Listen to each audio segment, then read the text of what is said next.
watching the seniors and the many alums in the audience and on the faculty while he talks.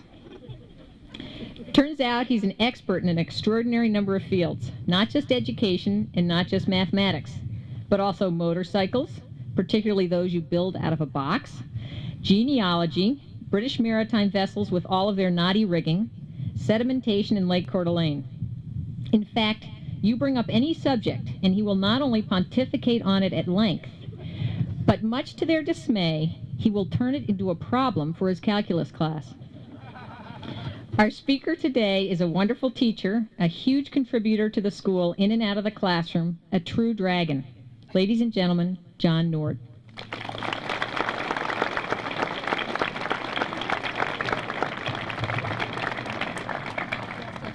Do you want the good weather speech or the really short one? Thank you, Mo, for that lovely introduction. I'm particularly glad that both my mother and my grandmother are here today to hear that.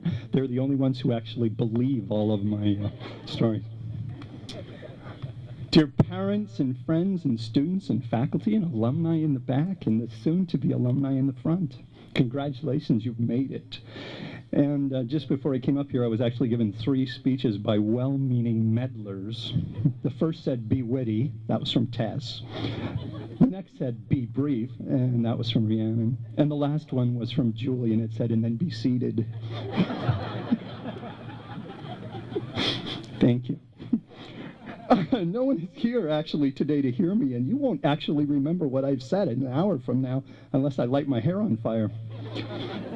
The guests and our friends out there in the audience, they're all here to help you celebrate your milestone, and I'm only here to impart one final bit of wisdom before we all shoo you out the door.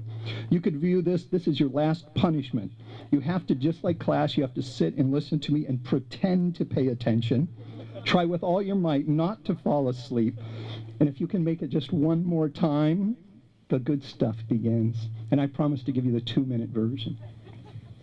As you pass through today's rites, I want you please to remember Judson's insightful comments. It's going to help you more than you can know going through life. There are 3 kinds of people, those who can count and those who can't.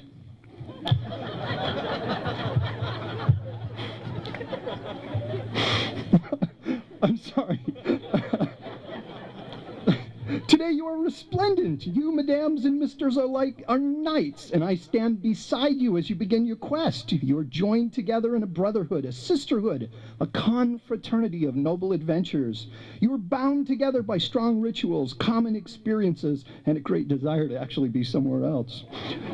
It's very close. Even the gently streaming banners proclaim, rejoice! A tournament among champions is held this day. But the truth is, this adventure, this tournament began a long time ago. And I look among you and I see men and women all the better for the tests and the trials. I count athletes, scholars, and artists as my friends in the class of 2002. Spirited competition has pushed you further, made you run faster, create more insightfully, and climb higher than you thought you could. You have indeed become taller, smarter, and better looking.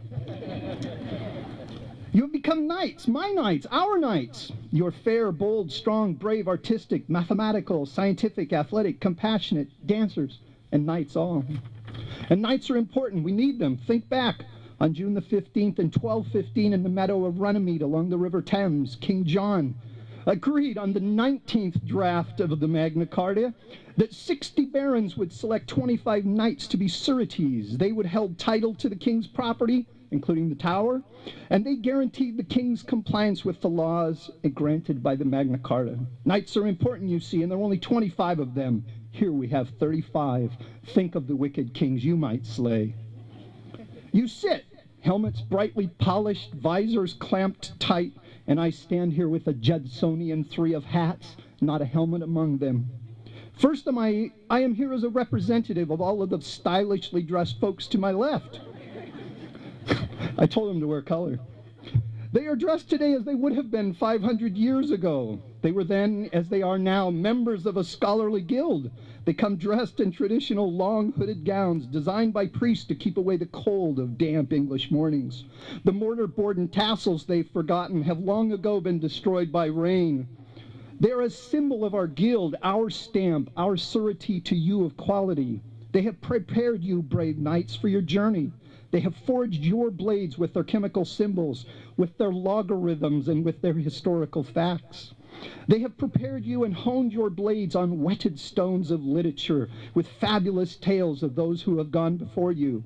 And they have entrusted to you sacred knowledge of foreign lands, language, and people. These weapons will serve you well, for you virtuous young knights, you travel far. Secondly, I am here, as are the others, as blind celebrants. We celebrate your quest without actually knowing what your quest may become. We do not know where it may lead you. We come only to celebrate. We who stay behind send you off with the certainty that you will represent us well. The far corners of the world will hear of us through you. Not only have the wise, robed, poorly dressed ones armed you with knowledge of the world, they have given you a shield. Your shield is the knowledge of yourself and of your home. When you travel on your great quest, my dear brave knights, wherever it might take you, you take your fellow knights and you take your home with you. Their friendship and their loyalty, the common bond of your experiences, it will warm you on the chilly nights and afternoons that lie ahead.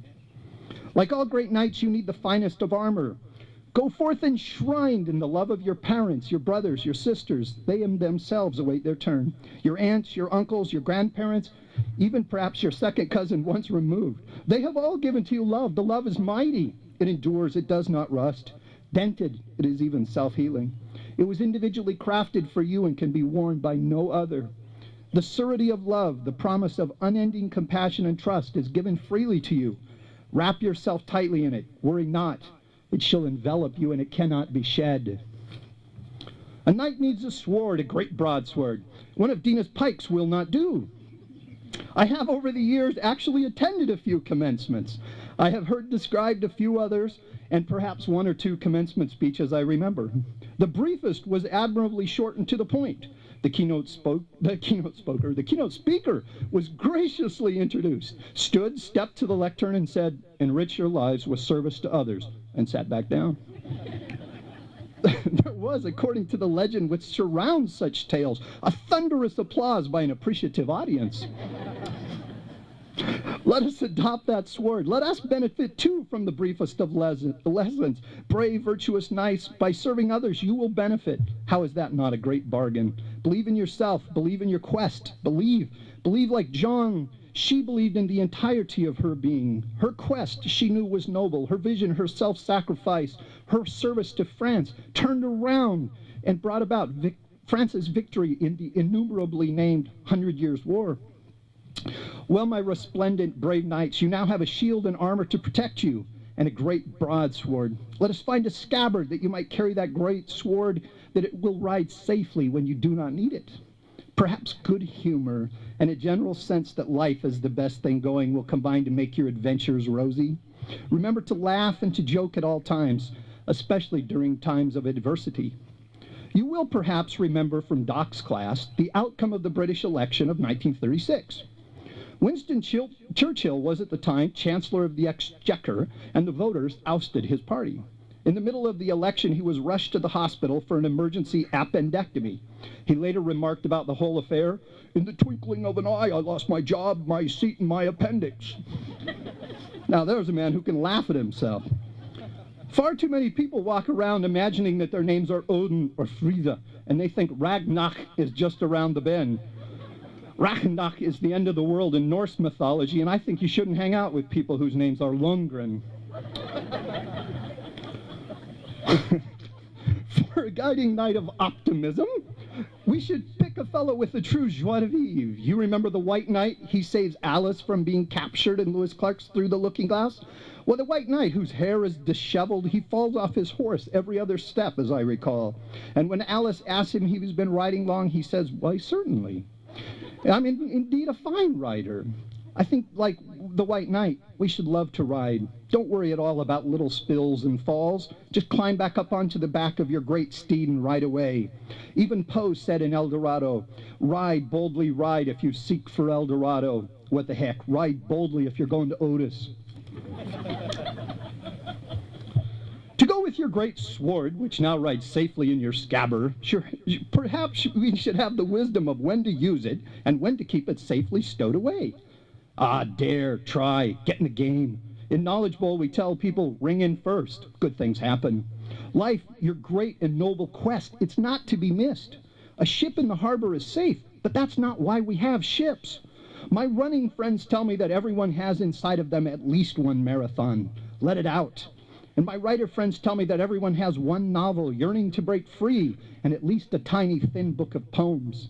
On this occasion, however, thinking about my running skills and writing skills, I am perhaps reminded of Erasmus Darwin, grandfather of Charles. He published 12,000 lines of rhymed couplets on the benefits of manure. Aaron is supposed to wave at me when my time is up. Perhaps not all poems or books need be written. Alas, it matters not, my brave knight, which king you served. It matters only that you played.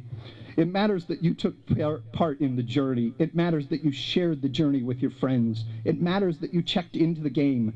Friendships with others is the surety of embracing the journey and the quest. In a few years, you see even the boldest of knights need a hug. Think back, remember the great times you had with your SBs. Lindsay's, it's SBs. Those times will always be with you. The future hold new SBs and new friends and new companions. They won't, while traveling on your quest, replace your old ones. They will add to them. Two knights are better than one. True friends are of limitless value. They help you both navigate and steer.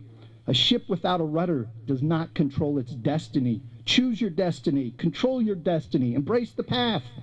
And as you travel on your quest, perhaps you will pass through forests dark. There you shall be tested by the bête noire. You can't hang around here forever and not learn a French phrase or two. The black beast that prowls in the forest. Fear not, my brave knights, for in the dark of the forest you will find meadows. Stop in the meadows, smell the flowers, feel the sun warm upon your face. Dawdle. Today is one such meadow. In your old age you will be called upon to tell the tale of your quest. You will remember that the flowers never smelled so fragrant, nor did the wine ever taste sweeter. The sun never shone more brightly. Your companion knights were never more bold. Today, the day you were married, and perhaps the birth of your children will all be such days. Enjoy your time in the meadows. Relish it. Savor it. The meadows are the sureties of the adventure. They are the guarantee that the sun will rise in the morning. They are the promise that life is much, much more than a long episode of Fear Factor. How about a motto? We can't have you questing without a motto. A motto for you should be a broad statement of purpose. It should be specific to give directions, but general enough to allow for variation in personal styles among you. While I'm definitely not checked off for literary criticism, as obvious by the preceding few moments, I am checked out and certified to climb about in family trees. This is extremely fortunate for me and is in fact a way that I can put to use all of the armorial knowledge which is otherwise totally useless. Let's try some on. I checked. The Earl of Sandwich chose as his motto, "After so many shipwrecks, we arrive in port." I don't like that. Clan-Teaganmouth houses their official motto, "We perish in righteous cause." I don't even know anybody from Clan-Teaganmouth. I looked up one. I found a motto for future grooms out there. Take me, such as I am. Mottos with keen insight, foreseen misfortune perish. A motto for those of you who will have to work in factories. We labor in hope. A motto for the hawks in the class. Peace is obtained by war. And a motto for the doves in the class. The innocent do not need the assistance of a bow. There is a motto suited for the eldest of sons. The patrimony of the paternal name. And of course one for their younger brothers. Virtue, not lineage, is the mark of nobility. There are mottos for the religious, by the will of God. And then there are mottos that are just plain advice. Plain bad advice, I'm sorry. Clan Wedderburn takes as its motto, gaze on the sun with unblinking eye. This is not a good idea. It's not even a good idea in Latin, where it sounds like a good idea. Oh, brave knights, be wary of the givers of bad advice and Fruit Loops who claim to have all of the answers. The truly wise, the sagacious, the contemplative thinkers ask you to think for themselves. They urge you to deduce and to reason. The wise know that their students will all surpass them. A true sage quotes Jefferson, "Seek the counsel of the wise. Number them among your friends. If you become lost in the dark woods, they can help you by reading a map, a compass, or a GPS." Oh, my anxious, brave knights, our time grows short. We must press on. Let us pursue our quest under a bright red banners emblazoned with love, humor, curiosity, friendship, truth, and charity. That will guide us. Like the White Queen in Through the Looking Glass, perhaps we too would all be at our best if we learned 6 impossible things each day before breakfast. My honored knights, lastly, I wear the hat of a parent, and that hat is wrinkled and gray. Brave Sir Knights and virtuous Miss Knights, as you ride boldly on your quest, some alone, all off to join new castles, gain your own queendoms and kingdoms, please remember the simplest of life lesson that I have designed exclusively for you. Use base 2 whenever you can. A good time to use base 2 would be something like when you're counting your blessings. It would go something like this. 1, the unending, unbounded love of my family. 1, 0, the compassion and companionship of all of my pals. 1, 1, the support and encouragement of the entire community. 1, 0, 0, a love of life and adventure. Don't you see the advantage? By the time you get to 4 in decimal counting, you're already to 1, 0, 0, base 2, and your mind is going, cool, that's 100 blessings, and I've barely gotten started. I do this every night when I do my 10,000 sit-ups. And so we are now nearer still to the end. If I were a genie and could grant to each of you one wish, I would give you the blessings of a muse. On your journey, hectic, crazy, wild that it may be, take time to create, write, paint, compose. Good energy flows from within, and beauty too is a surety of life. Its creation requires passion, love, and compassion, a Judsonian triple that will aid you the most. So this then brings us to the final note that I would have you enter in your notebook of life, my brave knights. I want you to be wary of archers with longbows, and don't forget, tattoos are permanent.